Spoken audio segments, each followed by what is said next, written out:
So when did I say I was confident? You said in the next 6 months you'll be able to determine. What I said was, let's get it straight. I said what will change their behavior is that the rest of the world reacts to them and it diminishes their standing in the world. I'm not confident of anything. I'm just stating the fact. President Biden getting a little testy with the press after his big meeting with Vladimir Putin. The high-stakes summit wrapping up earlier than anticipated today, and as expected, cyber attacks were a big topic of discussion. Putin predictably denied any involvement in the crippling hacks that hit key American infrastructure and claimed the United States is actually the biggest cyber bully in the world. And President Biden responding by saying he gave Putin a list of targets that are off limits. I talked about the proposition that certain critical infrastructure should be off limits to attack, period, by cyber or any other means. I gave them a list. If I'm not mistaken, I don't have it in front of me, 16 specific entities. I pointed out to him we have significant cyber capability, and he knows it. He doesn't know exactly what it is, but it's significant. And if, in fact, they violate these basic norms, we will respond. There are no threats, just as simple assertions made, and no, well, if you do that, then we'll do this, with anything I said. President Biden taking a lot of criticism for holding separate news conferences and giving Putin a solo platform where he was able to attack the United States unchallenged in moments like this. In American cities, every day people are killed. That includes leaders of various organizations. But you can't say a word about it. You don't have the time to say a word and somebody's killed. The entire movement developed, known as Black Lives Matter. I'm not going to comment on that, but here's what I do want to say. What we saw was disorder, destruction, violations of the law, etc. All right, now, by tomorrow, the summit will be behind us, Jesse. Give us your take on everything here. So the way I saw it, the Russians hack us, and Biden invites Putin to a summit and gives him a list of things he's not allowed to hack. You got to be kidding me, Dana. And then there's no consequences, there's no deal, there's nothing concrete. He said Putin's innocent, just some criminals in Russia did it. We'll see if he can stop it. Calls it a constructive summit. So then the reporter says, what makes you think that Vladimir Putin's actually going to stop doing this? And Joe Biden says, because Vladimir cares about world opinion.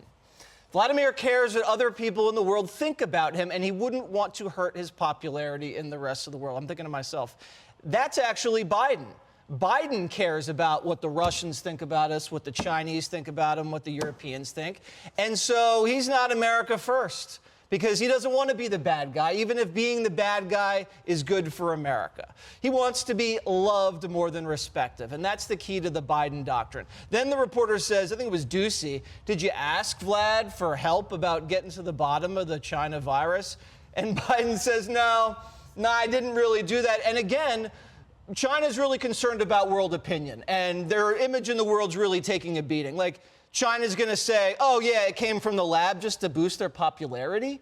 He doesn't get it. Next reporter. Mr. President, you're saying the hacks came from inside Russia, but Vlad is saying, no, they didn't. Actually, hacks come from America. So how is this a constructive conversation? And Biden snaps at the reporter, loses his cool, wags his finger in her face, and at this point he knows he screws up. No discipline, and he has to go clean it up on the tarmac before he gets back on the jet. Sure. All right. Here is the tarmac scene right after this press conference. Here you go. Look, to be a good reporter, you got to be negative. You got to have a negative view of life, okay? It seems to me, the way you never ask a positive question. All presidents get mad because reporters ask questions and none are all like sunshine and light. Right. So it didn't go well. He knew it didn't go well, so he had to take some more questions and ends up basically trying to convince the press that something came out of the summit when nothing came out of the summit. And it looks to me like even the reporters now know Biden's just about talk for the sake of talk. He's not about action. It was like, I was thinking, Greg, oh, this is an analogy. I haven't thought it all the way through, and I have not asked permission. I will give myself permission now. Like, I've never been to marriage counseling, but I imagine that like the first meeting of marriage counseling between really contentious partners would be like this, where they afterwards they have to come out and like have a separate phone call that they can't cannot be seen together. Yeah, well, that's not how it goes. Oh, how does it go? Tell us. To Jesse's point, the most bizarre part of this whole thing was when he said in an effort to sound tough, here is a list of American entities that are off limits, which makes you suggest, you mean there are entities that are on limits? So what's that list? The first one is Fox News. Yes, You guys can hack Fox News, but if you go after my dear CNN, we're not talking even, I think they did because Seltzer, what's his name, Seltzer? Seltzer. His ratings have dropped 76%. I think I blame that on Putin. Okay, here's the take home. I got sidetracked. Putin got a pipeline. We got Captain Cranky Pants. So great job, Shades.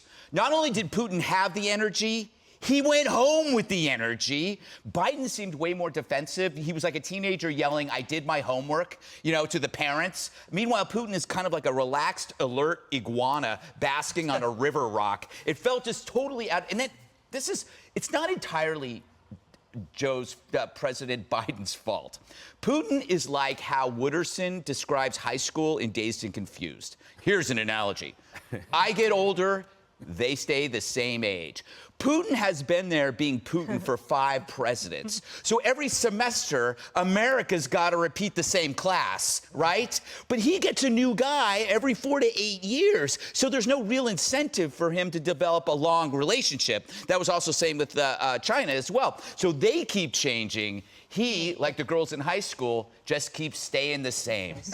Peter Doocy was able to yell out a question and it got answered, but it was trying to finally connect what I think is kind of the elephant in the room, Harold, that Russia and China are getting closer together.